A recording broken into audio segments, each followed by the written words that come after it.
আসসালামু আলাইকুম রহমতুল্লাহি ওয়া সম্মানিত দর্শক,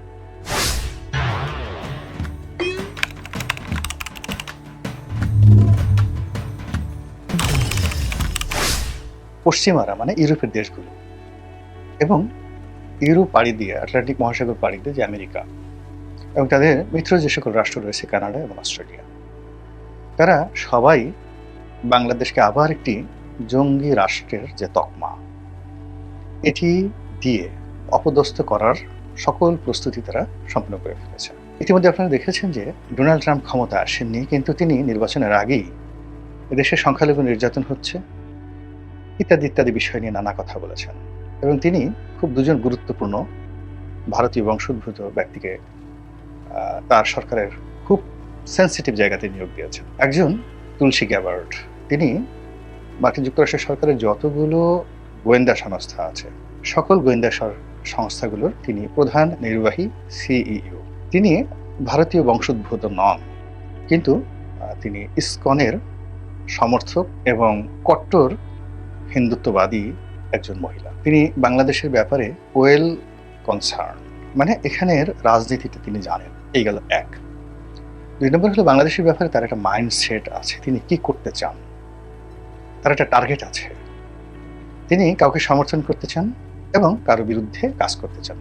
এটারও যে গ্রাউন্ড ওয়ার্ক রয়েছে এটা তিনি করে রেখেছেন এবং তার নিয়োগের আগেই তিনি এই বাংলাদেশ সম্পর্কে নাতি দীর্ঘ এক বক্তব্য দিয়েছেন, যা কিনা ডক্টর মোহাম্মদ ইউনূস সরকারের জন্য এবং যদি এই মুহূর্তে নির্বাচন হয়, বিএনপি যদি নির্বাচনে আসে বা জামাত যদি নির্বাচনে আসে, তারা যদি একটা সরকার গঠন করে, তাদের সকলের জন্য একটা রেড অ্যালার্ট। সিমিলারলি আমেরিকার যে প্রতিষ্ঠানটি সবচেয়ে সেন্সিটিভ সেটি হলো FBI। এখানেও তিনি একজন ভারতীয় বংশোদ্ভূত ভদ্রলোকে নিয়োগ দিয়েছেন।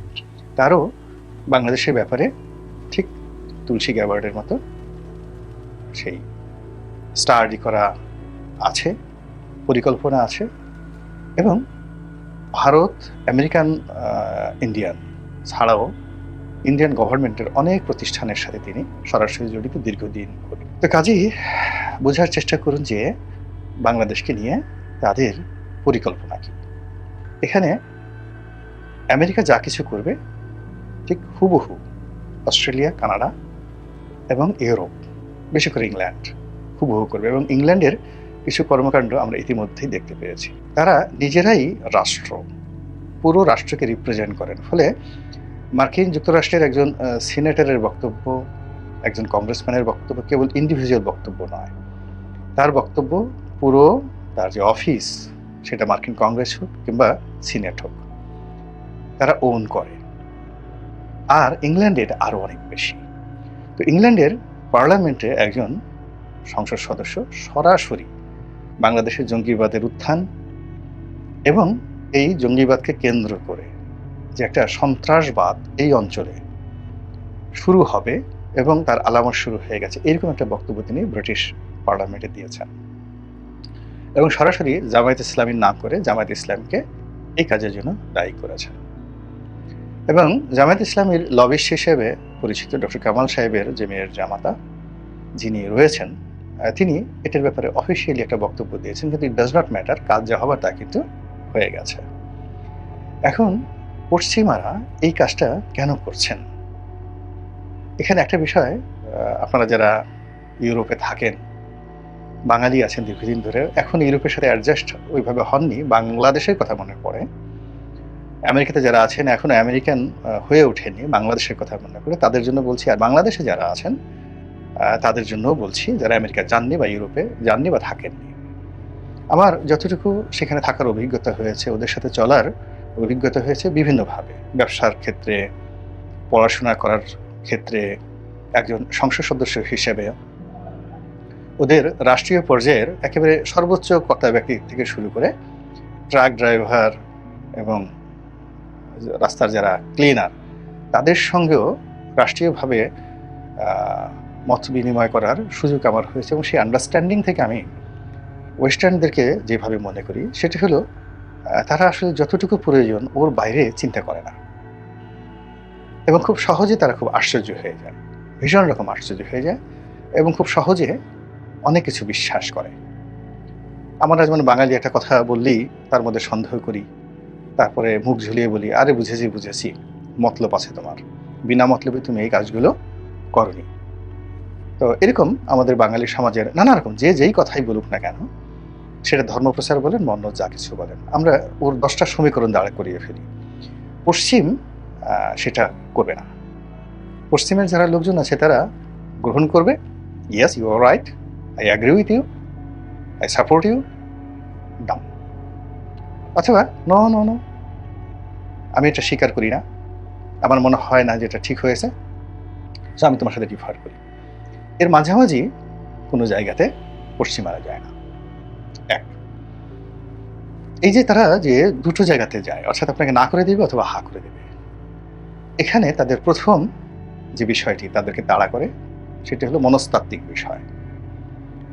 তারা শত শত বছর ধরে মুসলমানদের দ্বারা শাসিত হয়েছে, শত শত, প্রায় 1000 বছর। আপনি চিন্তা করুন যে স্পেনের যে মুর ডাইনেস্টি ছিল, ইংল্যান্ড, ফ্রান্স, ইটালি, স্পেন, এই পুরো এলাকা তারা বহুদিন শাসন করেছে। এরপরে অটোম্যান যে ডাইনেস্টি ছিল, সেই অটোম্যান ডাইনেস্টির অধীনে পুরো পূর্ব ইউরোপ পুরোটাই তারা শাসন করেছে তুরস্ক থেকে, এবং তাদের ভয়ে কম্পমান ছিল ফ্রান্স। এবং তখন যে ডাইনেস্টিটা ছিল, সেই ডাইনেস্টিটা ছিল সেই যাকে বলে অস্ট্রো হাঙ্গেরিয়ান ডাইনেস্টি। এখন যে অস্ট্রিয়া আছে এবং হাঙ্গেরি আছে, এই দুটো রাষ্ট্র মিলিয়ে যে একটা ডাইনেস্টি, সেই ডাইনেস্টি কিন্তু রোমানিয়া, বুলগেরিয়া, জার্মানি এবং স্ক্যান্ডিনেভিয়ান কান্ট্রি শত শত বছর শাসন করেছে, একেবারে প্রথম মহাযুদ্ধ পর্যন্ত। তো এই যে ডাইনেস্টি, এই ডাইনেস্টির বাইরে ইংল্যান্ডের একটা ডাইনেস্টি ছিল আর ফ্রান্সের একটা ডাইনেস্টি ছিল, এরাই মোটামুটি পুরো ইউরোপ শাসন করেছে। এখন এই তিনটি ডাইনেস্টিকে রীতিমতো মোর দ্যান 400 ইয়ার্স, 400 বছর দৌড়ের উপর রেখেছে অটোম্যান ডাইনেস্টি। তো পূর্ব ইউরোপ যদি আপনি ধরেন, আর ওদিকে গ্রিস, ইটালি, গ্রিস এবং ইটালিকে শত শত বছর ধরে পার্সিয়ান ডাইনেস্টি দৌড়ের উপর রেখেছে। ফলে মুসলমানদের সম্পর্কে তাদের যে ভীতি, ওটা ওদের রক্তের মধ্যে মিশে গেছে। তো যেটা বলছিলাম, তারা এই মুসলমানদের সম্পর্কে তাদের যে ভীতিটা, এই ভীতিটা তাদের অস্থির মজ্জায় মিশে গেছে এবং তারা ভয় পাচ্ছে যে মুসলমানরা যে কোনো সময় তাদেরকে আক্রমণ করতে পারে। কারণ হলো সেই প্রায় 200 ইয়ার্স, অষ্টাদশ শতাব্দী থেকে শুরু করে একেবারে আজ পর্যন্ত কন্টিনিউয়াসলি ইউরোপীয়রা মুসলমানদের উপর যে জুলুম এবং অত্যাচার করেছে, এই আর্তগ্লানি থেকে তাদের মুসলমান একটা ভীতি রয়েছে। 2 নম্বর হলো এরা, অর্থাৎ ইউরোপের সমস্ত সম্মিলিত শক্তি মোর দ্যান 100 ইয়ার্স মধ্যপ্রাচ্যে ক্রুসেডের নামে যুদ্ধ করতে গিয়েছে, এবং এহেন অপকর্ম নাই এই ক্রুসেডাররা মধ্যপ্রাচ্যে করেনি। এবং সেখানে কয়েকজন মহাবীর, শেরকু, সালাউদ্দিন আইয়ুবী, তারপর নুরুদ্দিন জঙ্গি, ইমামউদ্দিন জঙ্গি, এই কয়জন বীরের সঙ্গে তারা প্রায় অলমোস্ট 60 ইয়ার্স কন্টিনিউয়াসলি পরাজিত হয়েছে।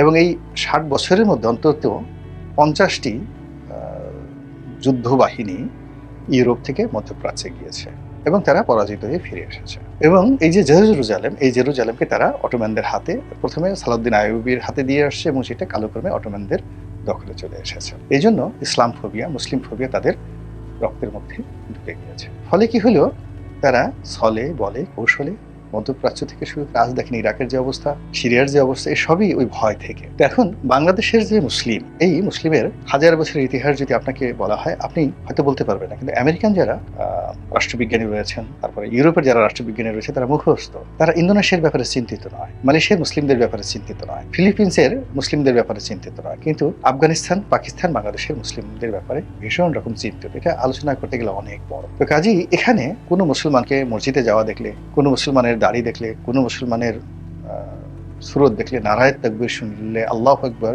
শুনলে, ইউরোপ থেকে আমেরিকার প্রত্যেকটা গির্জার ঘণ্টাধ্বনি অটোমেটিক বেজে ওঠে। তো কাজে কি হলো, এই যে খুব অল্প সময়ের মধ্যে, এই 100 দিনে, গত 100 দিনে শেখ হাসিনা সরকারের পতনের পর যা কিছু হচ্ছে, যা কিছু হচ্ছে এটাকে তারা একটা রেড নোটিশ হিসেবে মনে করছে, ভীত সন্ত্রস্ত হয়ে পড়েছে। কারণ হলো প্রচুর বাংলাদেশি কমিউনিটি ইউরোপে থাকে, আমেরিকাতে থাকে। তো তাদের বক্তব্য হলো যে বাংলাদেশের এই রোগ তাদের দেশে ছড়িয়ে পড়তে পারে। এই কারণে কি হলো যে এই যে যখনই তারা কোনো একটা কথা শুনছে আমাদের এই বাংলাদেশের ব্যাপারে, সেটা আওয়ামী লীগ তাদের কাছে পৌঁছাক কিংবা অন্য কোনো মাধ্যমে তারা পাক বা নিজেদের গোয়েন্দা সংস্থার মাধ্যমে পাক, তারা এই যেহেতু তাদের ওই যে রক্ত মাংসের মধ্যে ইসলাম ফোবিয়া রয়েছে, মুসলিম ভীতি রয়েছে, এবং বাংলাদেশে যেভাবে শেখ হাসিনার সরকার এটাকে একটা ব্র্যান্ডিং করেছে, এই জঙ্গিবাদটাকে 15 বছর ধরে যে ব্র্যান্ডিং করেছে, ফলে এখানে খুব বেশি কিছু করার দরকার নাই। এখন তারা মোটামুটি একেবারে স্থির সিদ্ধান্ত নিয়েছে যে না, এখানে একটা জঙ্গিবাদী শক্তি মাথাচাড়া দিয়ে উঠেছে। এবং এই যে গত 100 দিনের যে কর্মকাণ্ড, এটার সঙ্গে আরো